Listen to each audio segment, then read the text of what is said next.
विधान परिषद चुनाव को लेकर नामांकन का काम पूरा हो चुका है। एनडीए के चारों उम्मीदवारों ने गुरुवार को अपना पर्चा दाखिल कर दिया। इन उम्मीदवारों की तरफ से एफिडेविट में जो जानकारी दी गई है उसके मुताबिक जेडीयू के दोनों उम्मीदवारों के ऊपर कोई कानूनी मामला दर्ज नहीं है, जबकि बीजेपी के दोनों नेताओं के ऊपर एक एक मामले चल रहे हैं।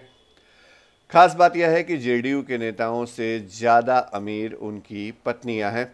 जेडीयू के उम्मीदवार आफाक अहमद की पत्नी के नाम अलीगढ़ से लेकर दिल्ली तक में ज़मीनें हैं, जबकि रविंद्र सिंह की पत्नी के पास उनसे ज़्यादा कैश और चल संपत्ति है।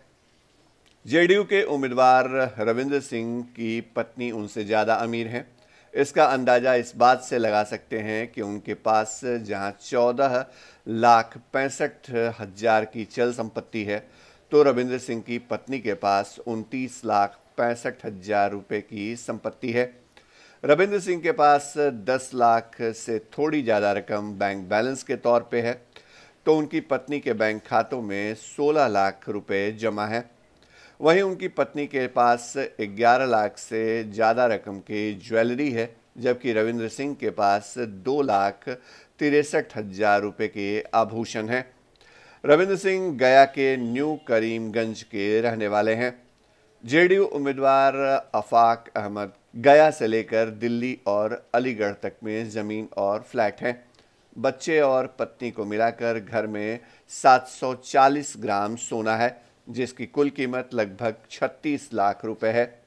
आफाक अहमद के पास खुद के नाम पर 19 लाख रुपए से थोड़ी ज़्यादा की चल संपत्ति है, जबकि पत्नी के पास 28 लाख से ज़्यादा और बच्चों के पास 9 लाख रुपए की चल संपत्ति है। इनकी पत्नी के नाम पर दिल्ली और अलीगढ़ में संपत्ति है। अब बात करते हैं भारतीय जनता पार्टी के उम्मीदवारों की।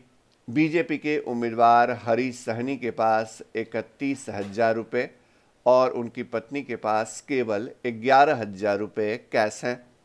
उनके बैंक खाते में जहां 1,78,000 रुपये जमा है, तो पत्नी के बैंक खाते में 16,900 रुपये जमा है। हरीश सहनी के पास एक स्कॉर्पियो गाड़ी, एक बाइक और एक स्कूटी है। इनके पास 2 लाख रुपए और पत्नी के पास 2,80,000 रुपये की ज्वेलरी है। हरीश सहनी के ऊपर लगभग 3 लाख रुपए का लोन भी है। वहीं बीजेपी के दूसरे उम्मीदवार अनिल शर्मा के ऊपर खानदानी जमीन बंटवारे के दौरान विवाद का एक केस चल रहा है। अनिल शर्मा के पास 1,75,000 रुपये और उनकी पत्नी के पास 1,62,000 रुपये की संपत्ति है। इनके बैंक खाते में 28 लाख रुपए जमा है। वहीं 1,25,00,000 रुपए की जमीन अनिल शर्मा के नाम पर है।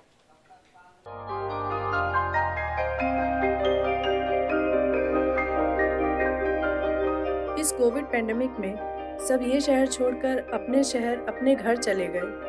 हम लोगों का अपना शहर तो है, लेकिन वहाँ अपना घर नहीं। अगर सिचुएशन और खराब होता चला गया तो हम जाएंगे कहाँ? अरे ये प्रॉब्लम तो हर शहर में है, लेकिन हाँ, अपने शहर में भी अपना घर तो होना ही चाहिए।